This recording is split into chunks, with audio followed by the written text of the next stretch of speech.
January 7, 1945. Zandhoven, Belgium.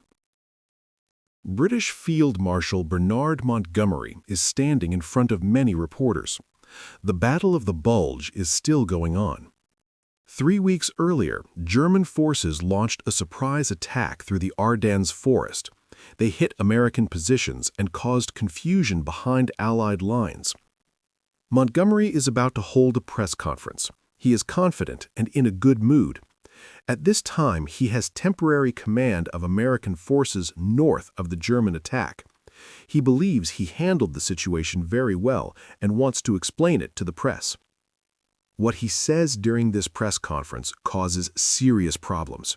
His words anger American generals. Some people demand that he be removed. The situation becomes the worst crisis in relations between Britain and America during World War II. In London, Prime Minister Winston Churchill must act quickly to protect the alliance. This is the story of how Montgomery's words almost damaged Allied unity, and how Churchill's speech in Parliament helped save the relationship between Britain and the United States. To understand this, we need to go back to the Battle of the Bulge. On December 16, 1944, German forces launched a major surprise attack through the Ardennes forest in Belgium and Luxembourg. 28 German divisions attacked lightly defended American positions, creating a large bulge in the Allied front line. The attack shocked American forces. Some units were overrun, while others fought hard defensive battles. Confusion spread as German troops pushed west. Supreme Allied Commander General Dwight Eisenhower had to act fast. In his memoir, Crusade in Europe, he describes the important decisions he made during the early days of the battle. December 20, 1944. According to official records, General Dwight Eisenhower made an important command decision. This decision would later cause serious political and military problems. Eisenhower gave Field Marshal Bernard Montgomery temporary command of all Allied forces north of the German breakthrough. This included the American First Army and the American Ninth Army. Eisenhower's reason was practical, not political. The German attack had split American forces into separate groups. Communication between General Omar Bradley's headquarters in Luxembourg and the U.S. First Army in Belgium was very difficult. Telephone lines were cut, roads were crowded, and messages were slow. Montgomery's headquarters, the British 21st Army Group, was much closer to the U.S. First Army. Because of this, Montgomery could communicate faster and coordinate movements more effectively. Eisenhower believed this would help stabilize the front. According to Eisenhower's own memoir, this was only a temporary decision. It did not mean that British commanders were better than American commanders. It was simply the best solution for the situation on the ground. However, Montgomery saw the situation very differently. According to several historical accounts, he believed that he had been given command because American leadership had failed. He thought British leadership was needed to save the situation. Over the next 2 weeks, the fighting continued at a terrible cost. According to military records, Allied forces slowly stopped the German offensive. American soldiers fought desperately at key locations, especially at Bastogne. They held their positions despite heavy attacks, freezing temperatures, and shortages of food and ammunition. Their resistance was crucial to stopping the German advance. As the weather improved, the situation began to change. The skies cleared, and Allied aircraft could finally fly again. Allied air power attacked German supply lines, tanks, and troop columns, causing heavy damage and slowing the enemy. By early January 1945, the German attack had been stopped. The German forces were pushed back, and the large bulge in the Allied lines began to disappear. Montgomery, as commander of the forces north of the Bulge, played a role in this defense. According to British military records, the British Third Corps was positioned to block any German attempt to break through to the north. Montgomery also helped organize defensive positions and manage reserve forces. However, the main fighting was done by American troops. Most of the battles, losses, and sacrifices were American. Official casualty records show the scale of the cost.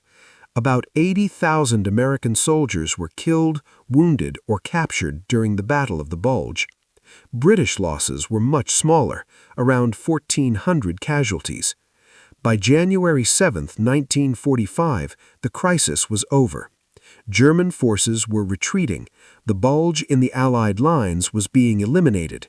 Allied armies were once again preparing to move forward into Germany.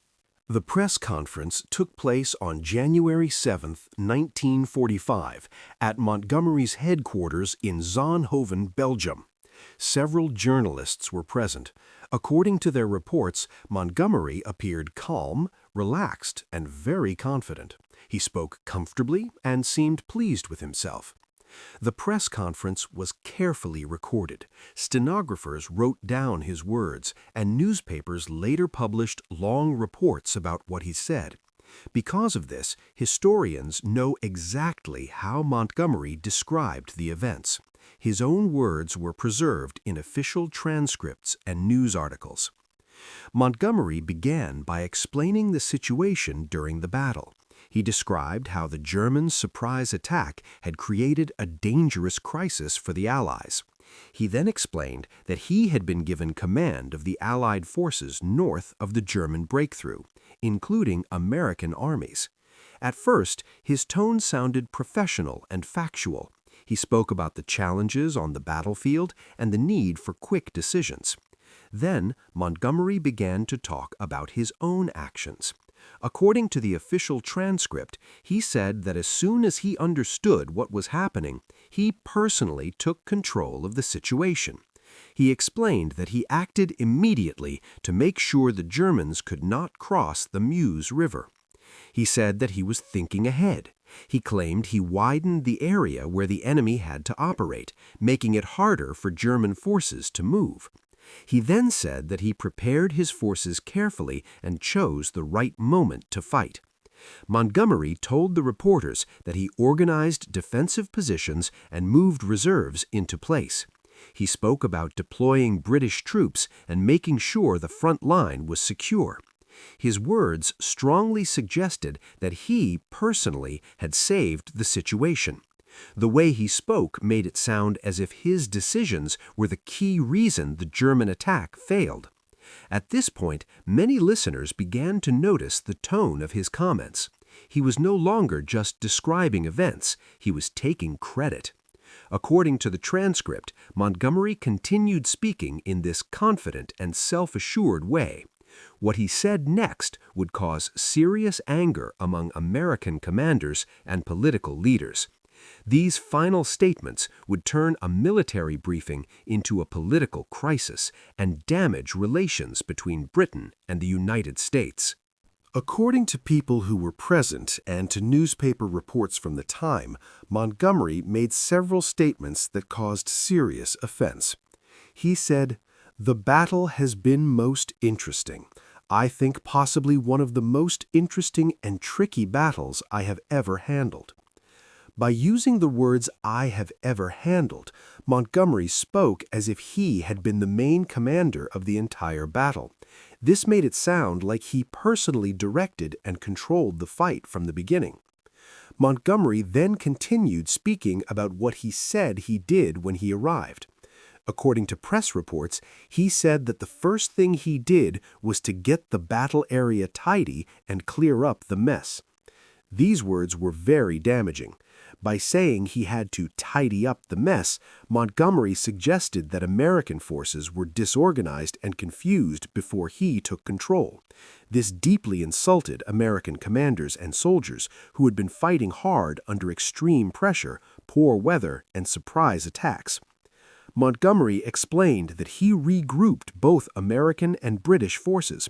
He said that only after he did this was he able to clearly understand the situation. Again, this implied that American leadership had been unable to manage the battle properly without British help. After this, Montgomery tried to praise American soldiers. However, the way he did it only made the situation worse. According to reports, he said, "The GIs make great fighting men given the proper leadership." This sentence suggested that American soldiers were brave and capable, but that their leadership had been weak until Montgomery arrived to provide what he believed was proper leadership. Many American officers and generals were angered by this comment. To them, it sounded like Montgomery was claiming that British leadership saved American troops from failure. Montgomery ended his remarks by offering more praise. According to press accounts, he said, "I have great admiration for the American soldier. I salute the brave fighting men of America. I never want to fight alongside better soldiers."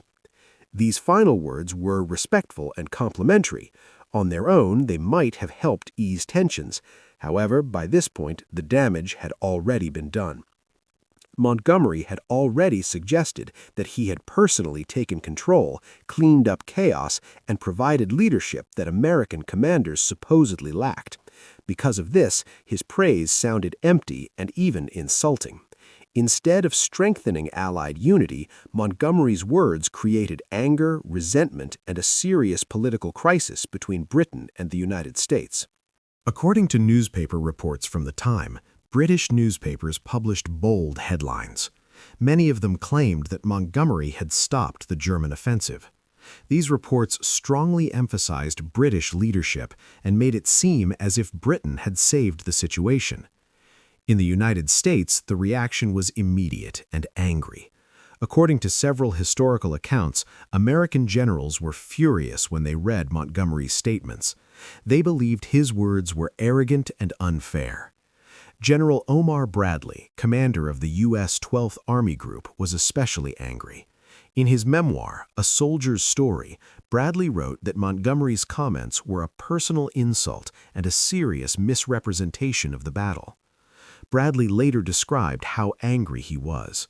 He wrote that Montgomery's claims made him so furious that he called General Eisenhower directly.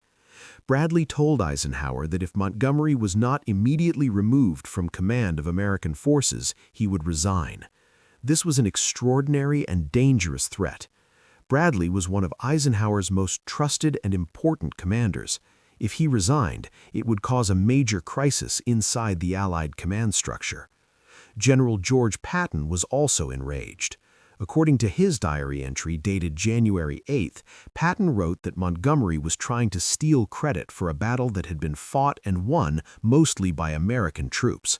Patton believed British command had played little role in the victory. American newspapers reacted strongly as well. According to press coverage at the time, military correspondents and editorial writers sharply criticized Montgomery. They described his claims as inaccurate, insulting, and disrespectful to American soldiers and commanders. The situation quickly spread beyond the military. According to official records, the U.S. War Department in Washington received angry protests from members of Congress and from ordinary citizens. Many politicians demanded that American forces be removed from British command immediately. General Eisenhower now faced an almost impossible situation. According to his memoir, he felt trapped between his British and American commanders. If he publicly criticized Montgomery, it could seriously damage relations with Britain. If he stayed silent, American generals might openly rebel. Meanwhile, in London, Prime Minister Winston Churchill learned about the crisis within a few days. According to several accounts, Churchill was informed that Montgomery's press conference had caused serious harm to relations between Britain and the United States. Churchill immediately understood how dangerous the situation was. According to the diary of his chief of staff, Alan Brooke, Churchill was furious with Montgomery for creating such a problem. Britain depended heavily on American support to win the war. Churchill knew that Allied unity was essential. Montgomery's ego and careless words now threatened that unity. Churchill realized he could not ignore the situation. He decided that he must step in personally and speak publicly to repair the damage and protect the alliance between Britain and America. On January 18, 1945, Prime Minister Winston Churchill spoke to the House of Commons in London. According to the official parliamentary record, his speech directly addressed the Battle of the Bulge and the relationship between Britain and the United States. Churchill gave this speech very carefully. He understood that Montgomery's press conference had caused serious damage. American leaders were angry, and Allied unity was in danger. Churchill knew he had to fix the situation publicly and clearly. His main goal was to praise American forces and to make it absolutely clear who had done the fighting and suffered the losses. He also wanted to remove any idea that Britain or Montgomery had won the battle. According to the official record, Churchill said that he had heard people describe the Battle of the Bulge as an Anglo-American battle. He then corrected that idea. Churchill told Parliament that in reality, American troops had done almost all the fighting. He said that American soldiers had also suffered almost all the losses. His words were direct and unmistakable. He continued by explaining the scale of those losses. Churchill said that American casualties in the Battle of the Bulge were nearly equal to the total losses on both sides at the Battle at Gettysburg during the American Civil War. This comparison was powerful and meaningful, especially to American listeners. Churchill then explained that only one British Army Corps had taken part in the battle. All the other forces, more than 30 divisions that had been fighting continuously for over a month, were American troops. These statements clearly contradicted the impression created by Montgomery's press conference. Churchill was making it clear to Parliament, to Britain, and to the world that this was an American battle, not a British one. Churchill went even further. He used numbers to underline his point. According to the record, he said that for every one British soldier engaged, the Americans had engaged 30 or 40. For every British casualty, the Americans had suffered 60 to 80. By using exact figures, Churchill removed any doubt. He left no room for exaggerated British claims or personal credit. After this, Churchill addressed Montgomery's role, but very carefully. He did not mention Montgomery by name. Instead, he spoke diplomatically but firmly. According to the parliamentary record, Churchill said that care must be taken when telling Britain's story of the battle. He warned against claiming too much credit for what he called the greatest American battle of the war, and one that would be remembered as a famous American victory. This sentence was a clear rebuke. Without naming Montgomery, Churchill was correcting him. He was saying that British claims had gone too far and needed to stop. Churchill then turned his attention to another dangerous rumor. Some people had suggested that General Dwight Eisenhower, the supreme Allied commander, had been overruled by British officers or that his judgment had been questioned. Churchill strongly rejected this idea. According to the record, he said he was shocked to hear such claims. He praised Eisenhower directly and said that Eisenhower had conducted the battle with great skill and determination. This part of the speech was extremely important. Churchill was publicly supporting Eisenhower and making it clear that the American Supreme Commander was fully in charge. He was rejecting any suggestion that British commanders knew better or had taken control. With this speech, Churchill did what Montgomery had failed to do. He put the alliance first. He gave full credit to American soldiers, defended American leadership, and helped calm a crisis that threatened to divide the Allies at a critical moment in the war. Churchill ended this part of his speech with a strong warning.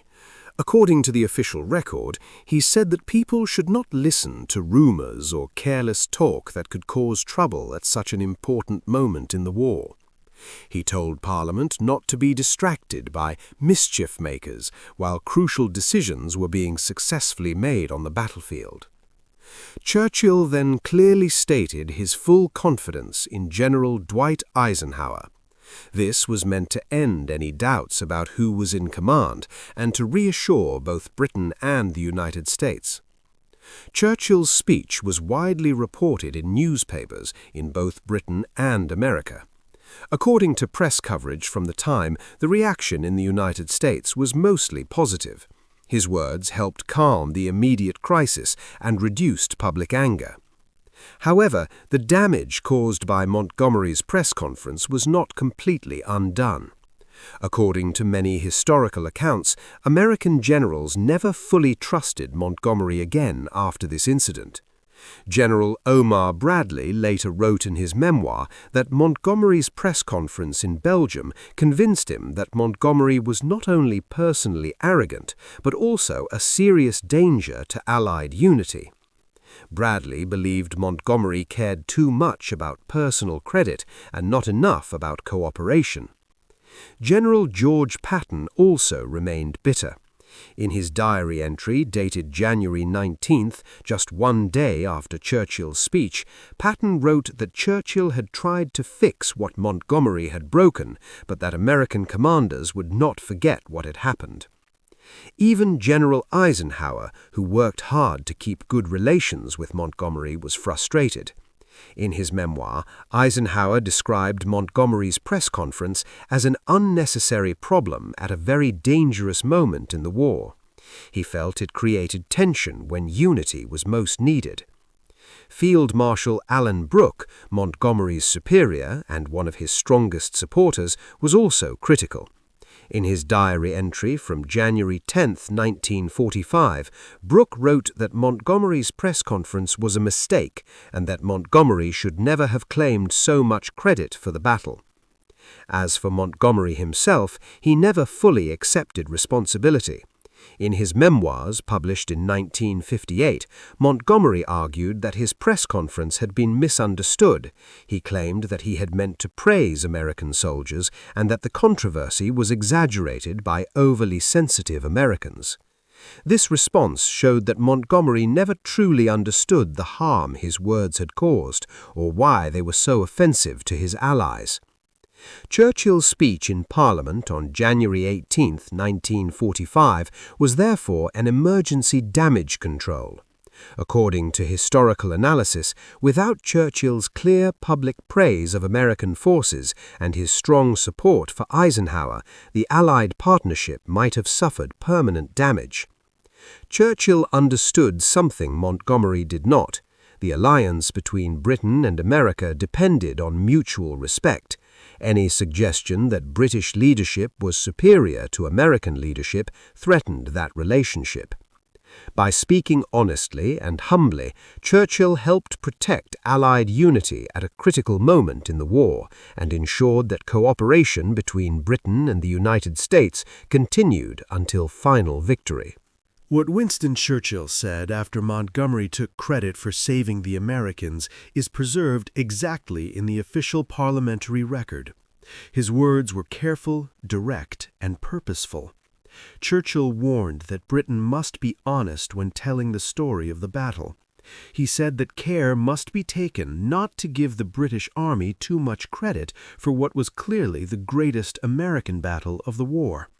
He added that this battle would be remembered as a famous American victory.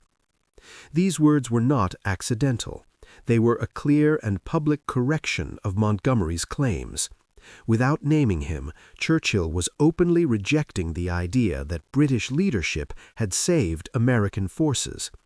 At the same time, he was recognizing the sacrifice and effort of American soldiers. Churchill went even further. He stated plainly that United States troops had done almost all the fighting and had suffered almost all the losses. He used specific numbers to make his point impossible to ignore. Churchill said that for every one British soldier engaged in the battle, the Americans had engaged 30 or 40. For every British casualty, American forces had suffered between 60 and 80. These figures destroyed any argument that Britain had carried the battle or rescued American forces in the Ardennes. According to historical records, Churchill's intervention worked. Reports from the time show that American anger began to ease after his speech. The immediate political crisis faded, and the Allied partnership survived. However, Montgomery himself remained a serious problem. According to several accounts, General Eisenhower seriously considered removing Montgomery from command after the press conference. Eisenhower believed Montgomery's behavior had endangered Allied unity at a critical moment. Only Churchill's personal intervention prevented this from happening. Churchill spoke directly with Eisenhower and argued that removing Montgomery would cause further disruption. In doing so, Churchill faced a difficult choice. He had to decide whether to defend his difficult and controversial field marshal or to protect the Anglo-American alliance. Churchill chose the alliance. In Parliament, he made this choice clear. His speech effectively sacrificed Montgomery's reputation in order to preserve relations with the United States. Diplomatically, but unmistakably, Churchill placed the blame where it belonged. This was Churchill at his best. He recognized a dangerous crisis. He understood exactly what needed to be said, and he said it clearly, publicly, and effectively. His words helped save an alliance that Montgomery's pride and carelessness had nearly destroyed. The press conference after the Battle of the Bulge became a defining moment for both Bernard Montgomery and Winston Churchill. It revealed important truths about their characters and their different strengths. Montgomery was a skilled battlefield commander. He could plan operations carefully and handle difficult military situations. However, this event showed that he could not resist taking too much personal credit. Instead of focusing on Allied teamwork, he spoke as if he alone had saved the situation. His need for recognition damaged trust and created unnecessary conflict. Churchill, on the other hand, showed a very different kind of strength. He was not fighting on the battlefield, but he understood people, politics, and alliances. He knew how fragile cooperation between allies could be, especially during a long and exhausting war. When Montgomery's words caused anger and division, Churchill stepped in calmly and decisively. He understood exactly what needed to be said and where it needed to be said. He told the truth clearly and publicly.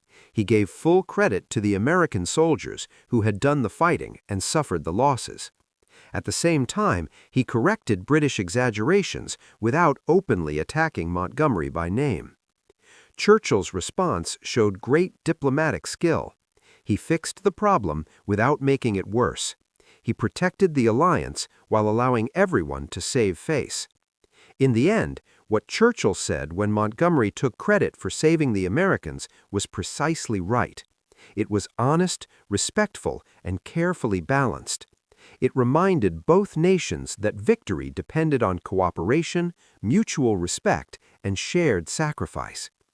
This moment remains an important lesson. Military success alone is not enough.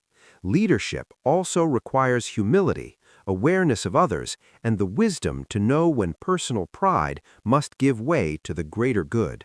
The information comes from several reliable sources. These include the official parliamentary record of Winston Churchill's speech to the House of Commons on January 18, 1945.